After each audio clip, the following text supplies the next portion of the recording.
You've probably heard it 100 times. Irish DNA is Celtic. English DNA is Anglo-Saxon. 2 islands. 2 bloodlines. 2 neat little boxes. And if you've ever taken a DNA test, you've probably expected your results to reflect that story. Irish? It should come back as Irish. English? It should come back as English. Simple. But here's the uncomfortable truth that makes people angry in comment sections.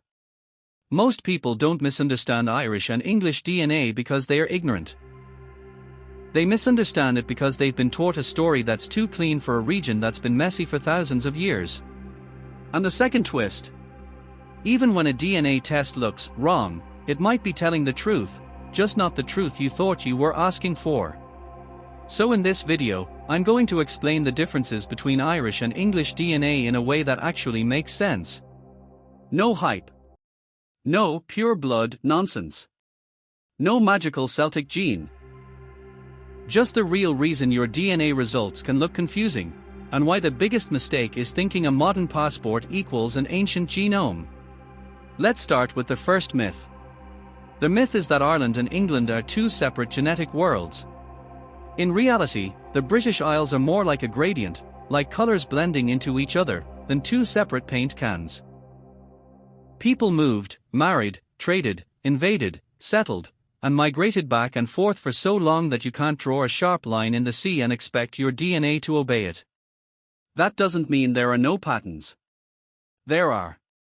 It means those patterns aren't the same as the labels on your DNA app.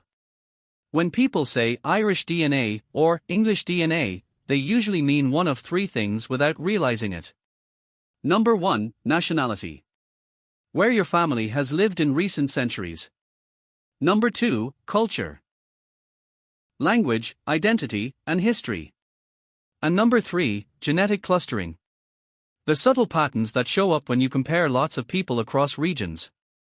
Those 3 things overlap, but they are not the same thing. And that mix-up is exactly why so many people get this wrong. Let me give you a simple example. If you're Irish because your grandparents and great-grandparents lived in Ireland, that's a real and meaningful identity. But your DNA test isn't measuring citizenship. It's comparing your DNA to reference groups, modern people whose families have lived in a place for a long time, and then estimating which group you resemble most. That's why 2 siblings can get different percentages. That's why your Irish can come back as Scottish, or your English can come back with Irish, Welsh, or Scandinavian. It's not that the test is always lying. It's that people think the test is answering a different question than it's actually answering. Now, with that cleared up, what are the real differences that tend to show up between Irish and English DNA? The best way to understand it is to understand the history that created the patterns. Because genetics doesn't appear out of thin air. It's a fingerprint left by centuries of movement. First, both Ireland and England share a deep ancient foundation. After the last ice age, people moved back into these islands. Over time, farming spread, populations grew, and communities formed. That early foundation matters because it means Irish and English people share a lot of deep ancestry going back thousands of years. So if you were hoping for an extreme, dramatic, they are totally unrelated difference, you won't get it. The differences are not different species. They are differences in mixture, in later layers, and in how isolated or connected communities were over time. This is where the story gets interesting. Ireland, historically, had pockets of relative isolation compared to England. That doesn't mean Ireland was untouched. Far from it. But geography matters. Ireland has mountains, rugged coasts, and a history of communities that, in many areas, didn't have the same constant churn of newcomers that England had, especially in later periods. England, on the other hand, is a crossroads. It's closer to continental Europe. It has major ports. It had large cities that attracted movement. And it experienced repeated waves of migration and settlement that layered over each other. So while both places are mixed, England often shows more obvious signs of multiple historical layers, while parts of Ireland can show stronger regional clustering, meaning groups of people in certain regions resemble each other more consistently. But we have to be careful. This is about tendencies across many people, not a rule that applies to every individual. Now let's talk about the big labels that confuse everyone. Celtic. A lot of people say Celtic like it's a DNA category, like it's a gene. But Celtic is mostly a cultural and language label. It describes groups that spoke Celtic languages and shared certain cultural traits, not a single, uniform biological population. So when someone says, Irish DNA is Celtic, what they usually mean is that Ireland preserved Celtic languages and culture longer than much of England did. That's true culturally. But genetically, it's not a clean switch you can flip. There is no single Celt gene that you either have or don't have. Instead, there are ancient ancestry components shared across Western Europe, layered with later movements. And this is exactly why people get tripped up. Because they want culture to map perfectly onto genetics. It doesn't. Now let's talk about Anglo-Saxon, the other big word people throw around. Anglo-Saxon settlement did shape England, especially in certain regions. Over centuries, Germanic-speaking groups settled and mixed with existing populations. That historical movement can show up in genetic patterns, particularly when you look at regional differences within England. But here's the part that shocks people. English DNA is not pure Anglo-Saxon, and it never was. England is a layered cake. Before Anglo-Saxons, there were earlier populations. Then you have the Viking Age. Then the Normans. Then centuries of internal movement, plus later global connections through empire and trade.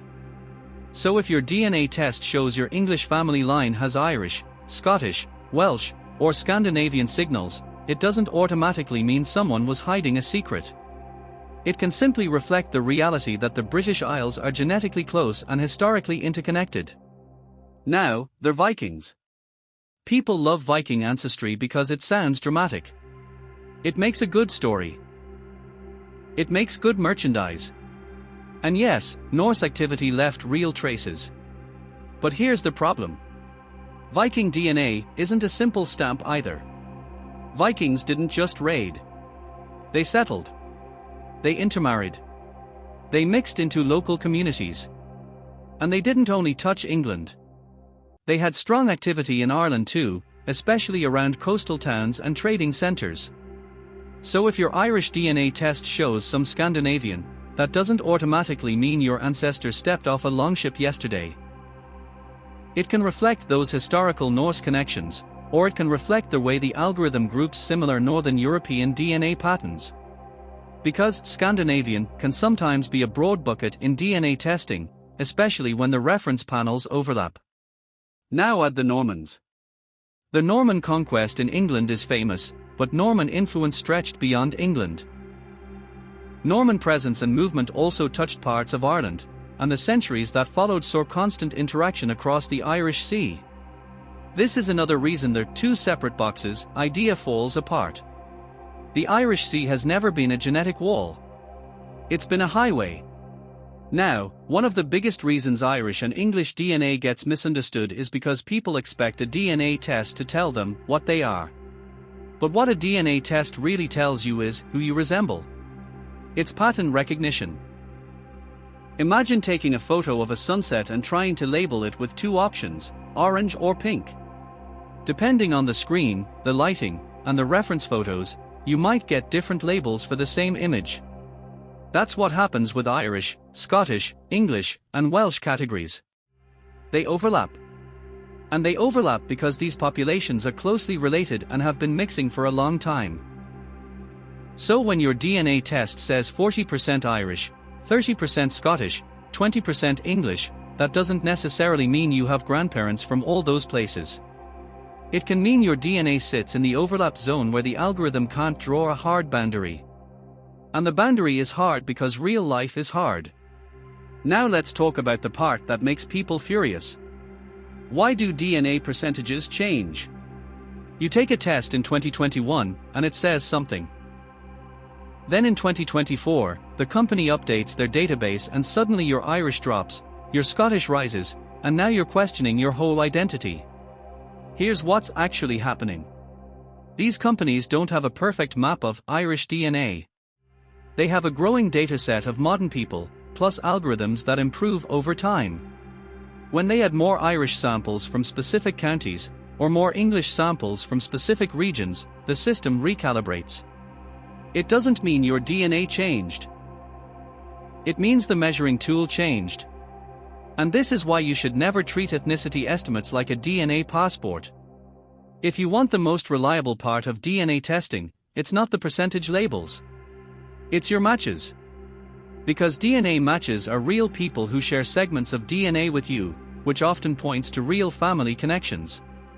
So if you truly want to understand whether your ancestry is more Irish or English in a practical sense, here's the best approach. Look at your family tree. Look at your DNA matches. Look at where those matches families come from. Because percentage estimates are broad, and the British Isles are one of the hardest regions to split cleanly. Now, let's bring this back to the question, what are the real differences? Here's the most honest answer. Irish and English people share deep ancient ancestry, but the balance of later historical layers can differ by region. Ireland often shows stronger clustering in certain areas because of geography and historical patterns of settlement. England often shows more layered variation because of repeated waves of migration and its role as a crossroads. But both are mixed. Both have complex histories.